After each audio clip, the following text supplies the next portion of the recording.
রহমানির রহিম। আসসালামু আলাইকুম এভরিওয়ান। জুয়েল হোমি হলের পক্ষ থেকে আবারও অভিনন্দন ও শুভেচ্ছা।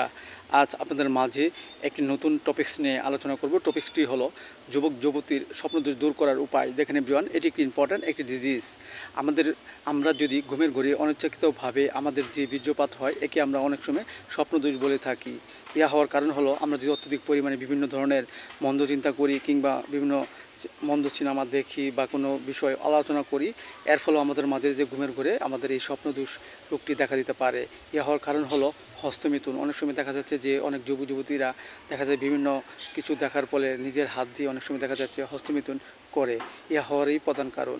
সো এভরিওয়ান, এই রোগটি আমাদের মাঝে হলে যে বিভিন্ন ধরনের লক্ষণগুলো থাকে দেখা দেয়। যেমন দেখা যাচ্ছে যে এই লক্ষণগুলো হলো, যেমন দেখা যাচ্ছে আমাদের শরীরে যে লাবণ্যময় সেটা আস্তে আস্তে কমে যাবে এবং ক্ষুধামন্দ দেখা দেবে এবং উদাসীনতা লাগবে এবং শরীর হাত পা দুর্বলতা অনুভূতি হবে। সো এভরিওয়ান, এই রোগটি আমাদের মাঝে হলে যে লক্ষণগুলো দেখা দিবে এবং তা দূর করার উপায়গুলো হলো, দেখা যাচ্ছে যে অনেক যুবক যুবতী বিভিন্ন ধরনের মন্দ সিনেমা বা বিভিন্ন চিন্তা করার ফলে হাত দিয়ে অনেক সময় যদি অতিরিক্ত পরিমাণে হস্তমিথুন করে এবং প্রচুর পরিমাণে স্বপ্নদোষ হয় এবং তাহা দূর করার জন্য যে ওষুধটি ব্যবহৃত হয় সেটা হলো স্টেবিসিগিয়া 30। আমরা 2 ফোঁটা করে সকাল বিকেল 2 বার সেবন করতে পারি।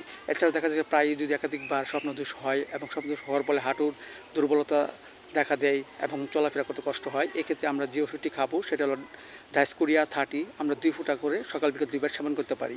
পাশাপাশি দেখা যাচ্ছে যে আমরা যদি কোনো রূপ স্বপ্ন না দেখিয়ে যদি অত্যধিক পরিমাণে আমাদের বীর্যপাত বের হয় এবং ইহা দূর করার জন্য আমরা যে ওষুধটি খাবো সেটা হলো জেলসিমিয়াম 30।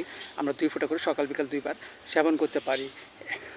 এবং দেখা যাচ্ছে যে আমাদের হোমিওপ্যাথিক যে বায়োকেমিক বড়ি নাটাম মিওর 6 এর 4টি গোবর চিবিয়ে আমরা হালকা গরম কুসুম পানি সহ সকাল বিকাল 2 বার সেবন করতে পারি।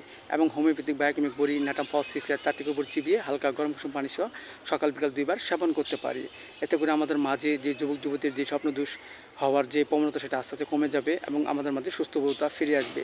সো এভরিওয়ান, ভিডিওটি ভালো লাগলে অবশ্যই আপনারা লাইক দিবেন, সাবস্ক্রাইব করবেন। সবাই ভালো থাকেন, সুস্থ থাকেন। Thank you so much.